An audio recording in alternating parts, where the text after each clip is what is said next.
And your most recent research efforts are aimed at basically what we would call a descriptive analysis of the vaccine adverse event reporting system.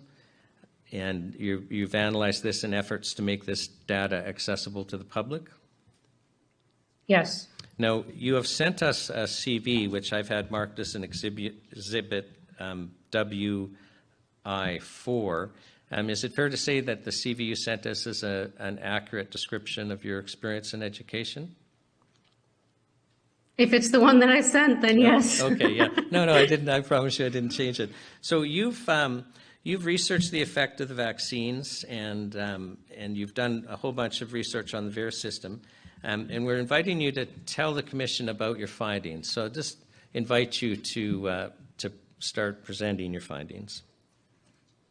Sure. I'm going to share my screen. And so if you can just let me know if you can see my PowerPoint presentation. Can you see that? We can. We've got up there what dinosaurs would look like according to Neil Ferguson's models. Yeah. So first of all, I want to thank you for inviting me to provide testimony. Anytime I'm invited to speak or given any kind of platform to disseminate information is taken upon me.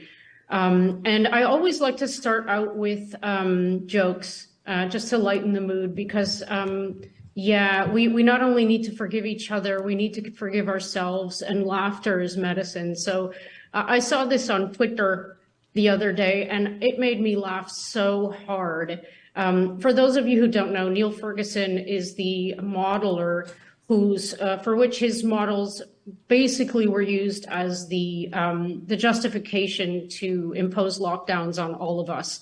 And if you read the articles that I've listed here at the bottom right, you'll see very clearly that he's kind of notorious for making bad predictions with his models. So it's kind of interesting that the policymakers went to this person in order to justify the lockdowns, isn't it? So I thought this was hilarious, that this is what dinosaurs would look like according to his models. And I needed to add this point as well. It's not really about the virus or anything, but it is about, it's relevant to what we've been going through in the past 3 years. It was very shortly, less than a day after you guys, the National Citizens Inquiry, posted that I would be presenting testimony here, that somebody posted a Reuters fact check, which was basically a hit piece written on me with the claim that I was making false claims of death using VAERS data because I had not understood the data and that I was misrepresenting it. So whenever this kind of thing happens, sadly, I'm not a stranger to this kind of treatment at this point, but it usually means that you're over the target. So well done to you guys. And I leave it to everybody listening to this live and afterwards to make up their own mind as to whether or not I'm misinterpreting any data here, because usually what I do is I present it in its raw form. So this is my background. I'm not going to dwell on this. I do have a few degrees.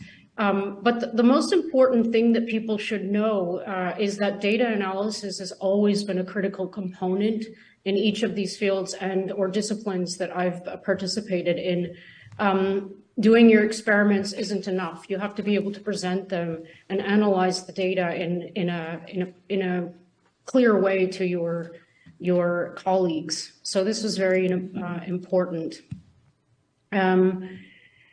I really need to reinforce the fact that we're dealing with products in terms of the COVID-19 products, especially the mRNA, that were rushed through clinical trial testing. Normally, a conventional vaccine takes approximately 10 years to get to market. And we reduced this time frame down to less than a year. And these trials are basically the foundations upon which all the decisions were made, and the mantra that we've been hearing for 3 years, safe and effective, are based on. Not only that, but these are kind of the springboard upon which all subsequent trials were based on. And these trials are exceedingly bad. And they not only do not provide evidence of safety and efficacy, they actually provide the opposite, in my opinion. And I've gotten pretty deep into this data. The exclusion criteria lists for the phase 3 trial were huge. Basically, only people who were healthy and of a certain age requirement were allowed to participate. And so it's very difficult for me to understand how anybody could make claims of safety and or efficacy when there simply wasn't enough time. Genuine safety testing was impossible. That is a fact. And furthermore, instead of a 2-year follow-up, what happened in the case of the Pfizer clinical trial, number here, is that the placebo participants were unblinded and injected with the product. So the placebo group was intentionally lost. And if you don't know what that means, it basically means that if you had any kind of trial or experimental data that was being collected at some point, it's lost at this point. Without a placebo group, you have no comparison. So at this point, the whole thing should have been called off, if you ask me. There are so many stopgaps within the last 3 years. I'm going to play this video and hopefully you can hear. This is Rachel Zhang. I'm not quite sure if I'm going to address your question, but I guess with the study P203, as I mentioned, because of the availability of an alternate COVID-19 vaccine, after a certain period of time, after basically end of May, we have lost the placebo group, so we cannot really say anything about the duration of vaccine efficacy because there's no more efficacy data, basically. So exactly what she said is correct. If you heard what she said, she confirmed the fact that the placebo group was lost and that we can't say anything about efficacy after that. But what she missed out on saying is that we can't say anything about safety either. So the biological products being rushed like this is absolutely unprecedented. And I'm talking about conventional vaccines when I say these words. It hasn't been done like this before. And the